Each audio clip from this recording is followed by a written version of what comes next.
കൈത്ത 4 വെള്ളി. വിശുദ്ധ മർക്കോസ് എഴുതിയ സുവിശേഷം 9 അധ്യായം 42 മുതലുള്ള വാക്യങ്ങൾ.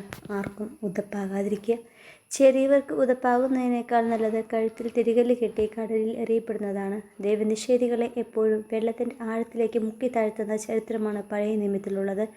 നോഹയുടെ കാലത്തെ പ്രളയം, ഈജിപ്ത് സൈന്യത്തിൻ്റെ ചെങ്കടൽ നാശം തുടങ്ങിയ അനേകം ദൃഷ്ടാന്തങ്ങൾ നാം കാണുന്നു. മറ്റുള്ളവർക്ക് ഉതപ്പ് നൽകുന്നത് കണ്ണ്, കൈ, കാൽ എന്നിവയിലേതായാലും അത് വെട്ടിയെറിയുന്നതാണ് സർവനാശം ഉണ്ടാകാതിരിക്കുന്നതിനേക്കാൾ ഭേദം. ഈ അവയവങ്ങളൊക്കെ മനുഷ്യ ശരീരത്തിലെ ഏറ്റവും പ്രധാനമായവയാണ്.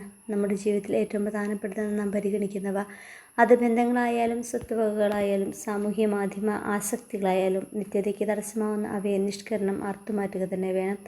ഇല്ലെങ്കിൽ അവസാനം തീ കെടാത്തതും പുഴുചാകാത്തതുമായ ഗഹനത്തിലായിരിക്കും നമ്മുടെ സ്ഥാനം. യേശുവിൻ്റെ കാലത്ത് അഴുകിയ ശവശരീരങ്ങളും വൃത്തിഹീനമായ അഴുക്കുകളും കൂട്ടിയിട്ട് തീ കത്തിച്ചിരുന്ന ബെൻഹിന്നോം താഴ്വരയാണ് നരകത്തെ സൂചിപ്പിക്കുവാൻ യേശു പറയുന്ന ഈ ഗഹന. ദൈവസ്നേഹം അറ്റുപോയ ഒരാത്മാവ് എപ്പോഴും ആ സ്നേഹവലയത്തിലേക്ക് വീണ്ടെടുക്കപ്പെടാൻ ദാഹിച്ചുകൊണ്ടേയിരിക്കും.